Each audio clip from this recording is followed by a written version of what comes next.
Hello everybody, it's Calxiyn here, and if you guys enjoyed this video, you guys should become patrons over on Patreon so you can join our Discord server.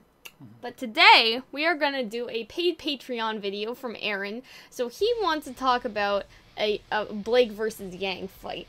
Like a fight. No, like a realistic Volume 6 probably fight, alright? So he has big hands. He looks like he'd give wonderful hugs. Oh, God. All right. So anyway, I'm just going to read what Aaron said, and then we're going to talk about it. That's usually how these things go. So he says, this will probably happen halfway through Volume 6 with build-up from Yang not treating Blake how she used to. Blake confronts Yang. Yang denies it. And then Blake says, you don't trust me, even after I trusted you, but you refuse to do the same for me. And then Yang responds, this isn't about trust. I can forgive, but I can't forget. There's no knowing if you will be there or not, so I rely on myself. I don't need you. Plus, I was innocent, you're not. And then Blake would slap Yang. Oh, fuck.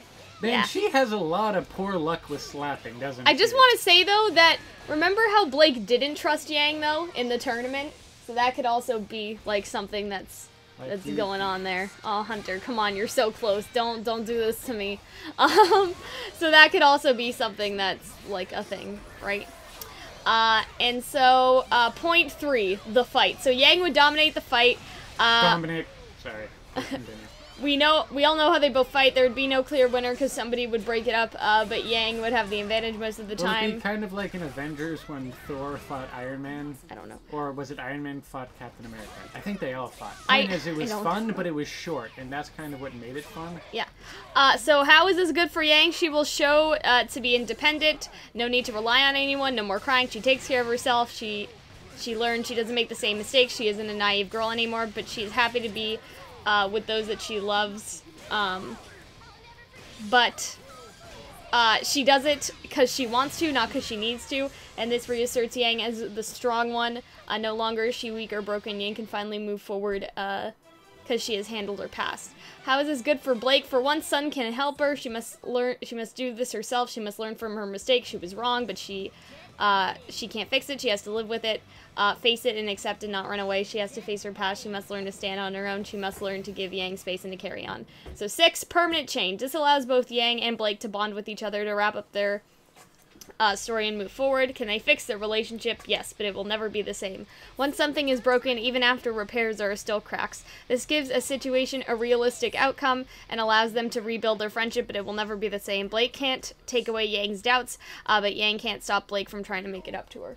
So I think that this is pretty interesting, and I have some additions. So like I said, like the thing about, you know, Blake saying to Yang that Yang doesn't trust Blake anymore. I think that Yang could shoot back. Well, you know, when during the tournament, right?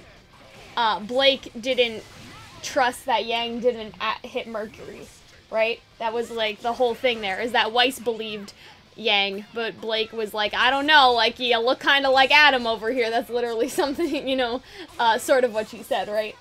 So I feel like that is sort of important for what we're looking at here, you know what I mean? And so, you know, Yang could always say, you know, like, even before this you didn't trust me, like, what about the Vital Festival? And Blake's like, yikes,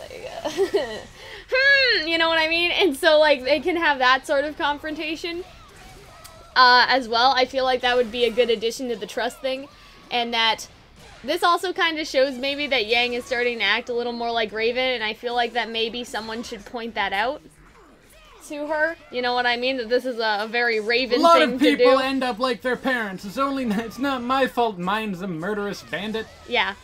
And so I feel like that would be interesting, you know what I mean? Like, for them to have, like, a scene like that, do you know what I mean? Like, for them to kind of have this back and forth, because we have, like, other pieces of evidence, like, well, what about the Vital Festival, Blake? And Blake was like, well, that was a long time ago, I'm a different person now, and Yang's like, yeah, that's what they all say, but some people never change, right? And that could also refer back to Raven, and things could get a little spicy.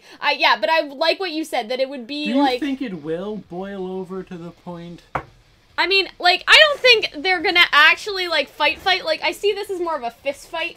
You understand what I mean? Like, that, Do you imagine it escalating? What if it was like RWBY comes in and it's like, that it. Well, that's what Aaron was saying. Somebody's gonna break it up. So I'm guessing it's gonna be Yang, and it's gonna be Weiss, and it's gonna be the other one, RWBY. So sorry. Yeah. So it was a Yang versus Blake fight, and it's finally like the boil over. But yeah, like you said with the Iron Man thing or whatever bullshit, like I feel like it's not gonna be like they take out their weapons and they have a go, but they actually like, you know what I mean? I don't know about Blake slapping Yang though. I don't know about that. I don't think that she would do that after she slapped Sun for some reason. So I think that Yang would be the instigator. Also, I think all those people that didn't like that scene, maybe they'd acknowledge, like, okay, maybe let's not shit the bed again. Yeah, and so I don't know about that. I feel like Yang would be the one to start the fight, if anything, because we've seen that she can't really control her anger. Like, she broke an entire tea set because of Raven. Like, she destroyed a table, right? So I feel like, if anything, it's gonna be, Yang is the one that's gonna start fighting Blake. And then, like, you know, Blake's been through a lot. And so, like, if, you know, we don't know this yet, but if Adam, like, also used to hit her, that could be something that comes up. Like, you're no better than Adam and, like, all that. Like, that's a little spicy, you know what I mean? So, and plus, a lot of people want them to acknowledge what Adam did to Blake, not just in interviews, because they have talked about it in the interviews before, like, on panels and in the director commentary. It would be a jump. Like, so remember in Volume 4 when, Tyrion was like, you bitch! And everyone was like, ooh, God. Do you think that they'd be willing to do the jump of, like, you bitch to you raped me? Like, raped me, but I have been raped. You mean by well, I mean, he could just hit her. We don't need to talk about that other stuff right now. You know, like, baby steps. I'm saying, like, if Yang hits her, that's something that could be brought up. We don't need to, you know. But that's sort of what they implied during the panel, so if you guys don't know, they talk about a lot of stuff about the show outside of the show, if that makes sense. You know, talk about the show out. Maybe that's the first time we get accurate. Yeah, and also maybe so it would be like Blake can have some Adam PTSD in that moment. That could be very interesting. Adam PTSD would be not lovely, but you understand. It would be good for character growth. I'm getting my ass kicked. I know. What the fuck is wrong with you? I tried to teach Hunter what buttons to press earlier. I know what buttons to press. Anyway, so yeah, I kind of like that idea, and I like the idea that after the fight, like, maybe RWBY should talk to Blake, because RWBY and Blake never interact, and then Yang should talk to Weiss again. Like, I feel like that would be an interesting sort of timeout there. I feel like that'd be a good idea. I don't know. Also, maybe, I don't like the idea of them, like, them stopping each other. It's just like, we've both been hurt, and this is not the person whom we should be pulling our anger out on. I feel like maybe that would be more They should stop themselves instead so it'd be like, maybe it's boring. just like... Well, I want them to... But think about how dramatic it could be. Like, let's say they're fighting, it's just like, maybe that's when you get the... Like, I just didn't want... It's like, I've been hurt by you. I've been hurt before! Like, I'm not a good writer. Or I can't, like, improv this. But you understand, like, where that... stereotypical, like, I think that's boring. Don't do that. Let them break up the fight.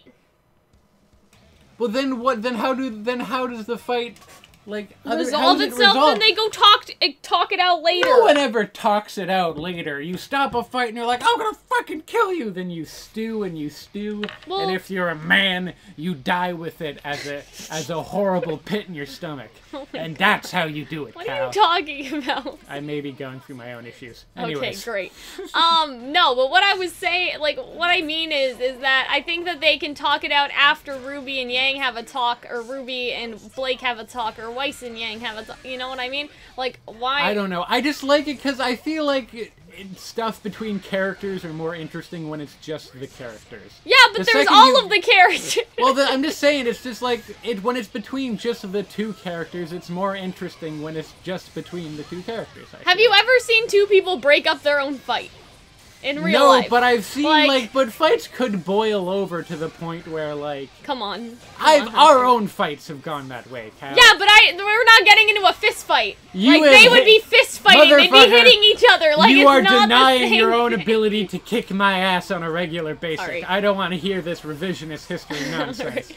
But, like, you know what I mean, though? It's not just a talking fight. Like, they're actually gonna throw some hands. But they can talk and throw hands. Do you know, like, when people post fights of people fighting on Twitter like they never stop themselves. It is like, anime. Okay, it doesn't whatever. have to be like, ooh, I hit you twice and now my wrist is gonna be fucked up and I'm gonna have to go get it fixed and it's gonna be expensive. This could be up to... Oh, I'm so dead. Yeah, you are so dead. This could be up to you guys. What do you guys think? Should they stop the fight themselves or fuck what? You. Got it from the last moment. It Yeah, should be like this fight where it looks like they're not gonna be able to do it. Maybe maybe they save this. Maybe they do the whole season, right? In the whole season, they can't talk to each other, and it's very awkward.